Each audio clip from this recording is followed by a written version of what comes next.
여러분 교회 성도 여러분 안녕하십니까? 서상배 목사입니다. 오늘은 잠언 23장 9절에서 18절 말씀으로 이런 사람이 되라 라는 제목으로 말씀을 전하겠습니다. 첫 번째, 미련한 사람을 가르치지 말라. 미련한 자는 의도적으로 그리고 지속적으로 지혜를 멸시하려고 애쓰는 자를 의미합니다. 이 같은 사람을 가르치려고 노력하는 것은 헛된 일이라는 것입니다.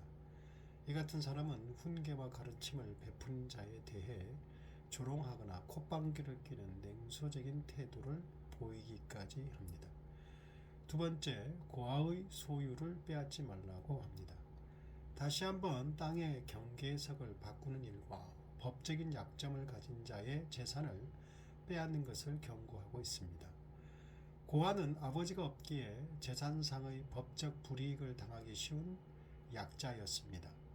만일 이런 법적인 약자가 법적 지위와 재산을 회복시켜줄 친척이 없을 경우에는 하나님이 그 친척을 대신하기도 할 것이기 때문입니다.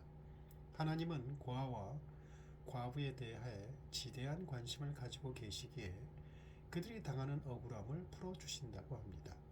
세 번째, 자녀를 올바로 가르치라고 합니다. 아들에 대한 징계의 채찍으로 그가 상처를 입을까 하는 염려 때문에 채찍을 거두는 어리석음에 빠지지 말고 잘못된 행실에 대해서는 엄하게 징계하라고 명령합니다.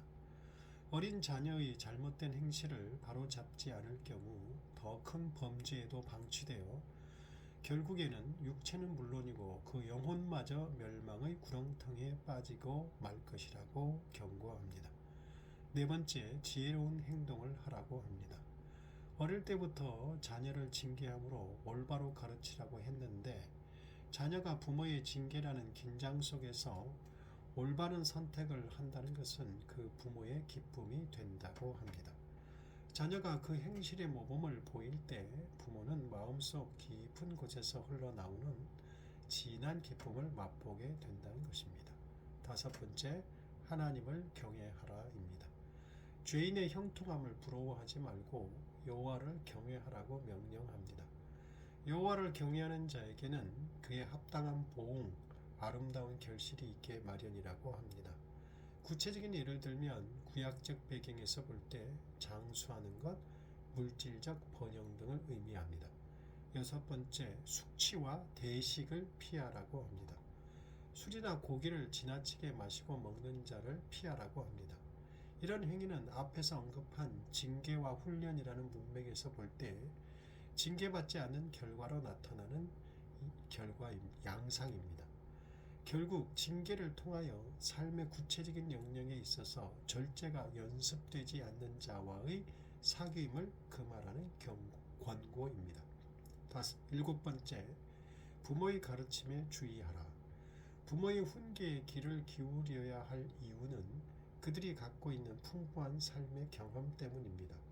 그러나 그것보다 더 중요한 이유는 그 생명을 낳아준 분이기 때문입니다. 부모에게 순종하는 일은 하나님의 음성에 귀 기울이는 일이기도 합니다. 왜냐하면 궁극적으로 하나님이 부모를 통하여 자식에게 생명을 부여하셨기 때문입니다. 나아가 진리는 최고의 가치가 있으니 그것을 얻기 위하여는 모든 희생과 가치를 지불하라고 하며 한 번 얻은 진리는 결코 망각하지 말라고 합니다. 여덟 번째, 부모를 기쁘게 하라고 합니다. 앞에 언급된 진리, 지혜, 훈계, 통찰력 등을 갖추고서 구체적인 생활 속에서 그것들을 적용시키는 사람은 부모뿐 아니라 하나님을 즐겁게 하는 사람이라고 합니다. 이스라엘은 말할 것도 없고 고대 근동에서 부모 경외는 가장 중요한 의무로 알려져 있었습니다. 부모에 대한 경외의 가장 좋은 방법은 다름 아닌 진리를 얻고 그 진리를 통하여 지혜, 훈계, 통찰력을 구비하는 일이었습니다.